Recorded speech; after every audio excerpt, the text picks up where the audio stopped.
ভূত রেডিওর শ্রোতারা, এবার আমাদের গল্প শেষ মোড়।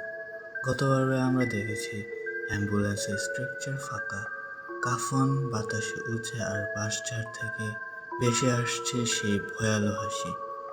এবার শুনুন গল্পের ক্লাইম্যাক্স ও শেষ পর্ব পার্ট 4। আপনারা শুনছেন ভূত রেডিও। কাদার মধ্যে বিকল অ্যাম্বুলেন্স, বাতাসে উঠতে রাখা শূন্য কাফন আর বাসঝাড়ের অন্ধকার থেকে ভেসে আসা অশরীরী হাসি। রফিক আঙ্কেল তখন বৃষ্টির মধ্যে একা দিশেহারা। আজ রাতে কি তিনি বাড়ি ফিরতে পারবেন, নাকি এই নির্জন রাজপথে হবে তার শেষ ঠিকানা? বাসঝাড়ের সেই বিকট হাসি শুনে আমার গায়ের রক্ত হিম হয়ে গেল। এক সেকেন্ডও দেরি না করে আমি কাদার মধ্যে দিয়ে অন্ধের মতো উল্টো দিকে দৌড়াতে শুরু করলাম। পেছনে ফিরে তাকানোর সাহস বা শক্তি কোনোটাই আমার ছিল না, কিন্তু দৌড়ে বেশি দূর যেতে পারলাম না। বৃষ্টিতে পিচ্ছিল কাদায় পা পিছলে গিয়ে আমি এক বিশাল গর্তে আছড়ে পড়লাম। মাথাটা বোধহয় একটা পাথরের সাথে ঠুকে গিয়েছিল।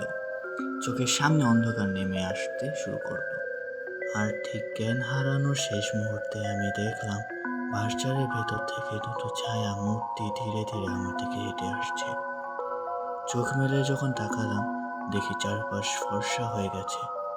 সকালে মিহি রোদ আমার চোখে মুখে পড়ছে। কালবৈশাখী ঝড়ের রাত শেষ, চারপাশ একদম শান্ত। আমি নিজেকে আবিষ্কার করলাম একদল গ্রামের মানুষের মাঝে। তারা আমার গায়ে মাথায় পানি ঢালছিল। আমার হুঁশ ফিরতেই গ্রামের এক প্রবীণ মুরব্বী বলে উঠলেন, ও রফিক, তোর এই অবস্থা কেন রে বাপু? ঝড়ের রাতে গাড়ি ফেলে কই গেছিলি? আমি ধরফর করে উঠে বসলাম। কাঁপতে কাঁপতে পেছনের দিকে তাকিয়ে দেখলাম আমার সেই অ্যাম্বুলেন্সটা রাস্তার মাঝখানে তেমনই দাঁড়িয়ে আছে, কিন্তু পেছনে দরজা বন্ধ। আমি আতঙ্কে চিৎকার করে উঠলাম, কাকু, অ্যাম্বুলেন্সে মরা লাশ ছিল, আর একটা লোক ছিল, তারা কই? কাফন তো রাতে বাতাসে উঠছিল। আমার কথা শুনে মুরব্বী আর গ্রামের অন্য লোকগুলো অবাক হয়ে একে অপরের মুখে তাকালো। মুরব্বী আমার হাত ধরে বললেন, কি ভুলভাল বকছিস রফিক? সকালে তোর অ্যাম্বুলেন্সের পেছনে গিয়ে তো আমরা লোকটা আর লাশ দুটোকেই স্বাভাবিকভাবে বসে থাকতে দেখলাম। তোর লাশ তো ঠিকঠাকই স্ট্রাকচারে শায়িত আছে। আমি বিশ্বাস করতে পারলাম না। দৌড়ে গেলাম অ্যাম্বুলেন্সের পেছনে। দরজা খুলতেই আমার চোখ কপালে উঠল। স্ট্রাকচারের উপর ঢাকা দেওয়া লাশটা তেমনই শুয়ে আছে, আর তার পাশে বসা সেই লোকটা শান্তভাবে জপমালা গুনছে।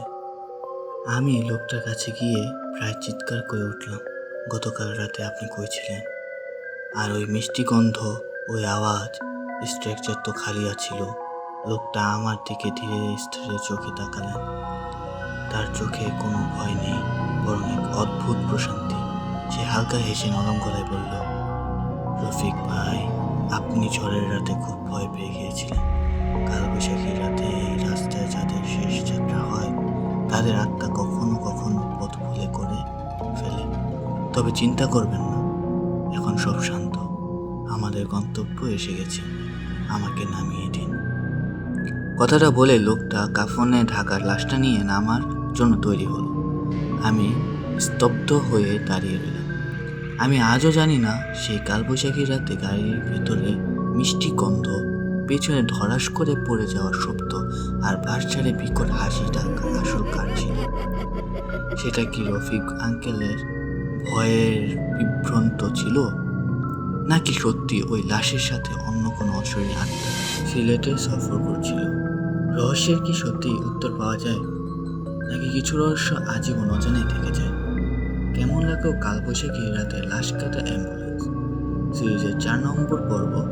আপনার মতামত অবশ্যই কমেন্ট বক্সে লিখে জানান। আর আপনার কাছেও যদি এমন কোনো সত্যি ভৌতিক ঘটনা থেকে থাকে, আমাদের পাঠিয়ে দিন ভূত রেডিওর ফেসবুক পেজে। আজকের মতো এখানেই শেষ করছি।